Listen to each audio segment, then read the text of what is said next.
वैकुंठ चतुर्दशी ही कार्तिक महिन्यातील शुक्ल पक्षातील चतुर्दशी तिथीला साजरी केली जाते। ही भगवान विष्णू आणि शिवाची एकत्र पूजा करणारी दुर्मिळ व्रत आहे। यंदा 2025 साली ही मंगळवार 4 नोव्हेंबर रोजी साजरी होईल। ही दिवसभराची पूजा असते, ज्यात मध्यरात्री विष्णू पूजा आणि सकाळी शिवपूजा होते। वाराणसी, उज्जैन, गयेसारख्या ठिकाणी मोठ्या प्रमाणात उत्सव साजरा होतो। एकदा भगवान विष्णू यांनी 4 महिन्याची योगनिद्रा पूर्ण केली। चातुर्मास संपल्यानंतर विश्वाचा कारभार पुन्हा स्वीकारण्यापूर्वी त्यांनी महादेवाची पूजा करण्याचा संकल्प घेतला। ते काशीला गेले आणि मणिकर्णिका घाटावर स्नान करून शिवलिंगाला 1000 कमळ फुले अर्पण करण्याचे व्रत घेतले। पूजा सुरू असताना महादेवांनी विष्णूची भक्ती परखण्यासाठी 1 कमळ फूल गायब केले। पूजा पूर्ण करण्यासाठी 1 फूल कमी पडले। श्रीहरींनी विचार केला, लोक मला कमलनयन किंवा पुंडरीकाक्ष म्हणतात, अशात माझे डोळे कमळासारखे आहेत, मग मी स्वतःचा 1 डोळा अर्पण करतो। त्यांनी आपला 1 कमळासारखा डोळा काढून शिवलिंगावर चढवण्याची तयारी केली।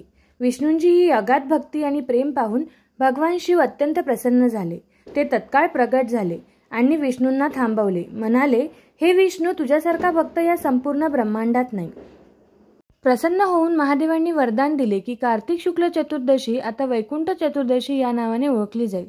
जो कोणी या दिवशी प्रथम विष्णूंची पूजा करेल त्यांना जन्ममृत्यूच्या बंधनातून मुक्ती मिळेल आणि थेट वैकुंठ धामाची प्राप्ती होईल। त्याच दिवशी शिवांनी विष्णूंना सुदर्शन चक्रही प्रदान केले। वैकुंठ चतुर्दशीला भगवान विष्णू आणि भगवान शिव यांची पूजा करण्याची प्रथा आहे। सकाळी स्नान केल्यानंतर स्वच्छ कपडे घालून आणि तुमच्या घरातील प्रार्थनागृहात पूर्वेकडे तोंड करून बसा। लाकडी व्यासपीठावर गंगाजल शिंपडून शुद्ध करा। व्यासपीठावर पिवळा कापड पसरवावा। भगवान शिव आणि भगवान विष्णू यांचे चित्र किंवा मूर्ती स्थापित करा। पांढरे कमळ फुले, चंदनाचा लेप, केशर, गाईचे दूध, चंदनाचा लेप, अत्तर, दही, साखर, मिठाई आणि मध यांनी भगवान विष्णूंचा अभिषेक करा। सुकामेवा, गुलाल, कुंकू, सुगंधी फुले आणि हंगामी फळे अर्पण करा। प्रसाद अर्पण केल्यानंतर श्रीसूक्त, भगवद्गीता आणि विष्णू सहस्त्रनाम भक्तीने पठण करा। त्यानंतर भगवान विष्णूच्या बीज मंत्राचा जप करा। वैकुंठ चतुर्दशीला भगवान विष्णूची पूजा केल्याने सर्व पापांपासून मुक्ती मिळते आणि चांगले आरोग्य मिळते। वैकुंठ चतुर्दशीच्या पूजेदरम्यान भगवान विष्णूंना मखाना खीर अर्पण करावी। या दिवशी भगवान शिवाची पूजा करणे देखील खूप महत्त्वाचे मानले जाते।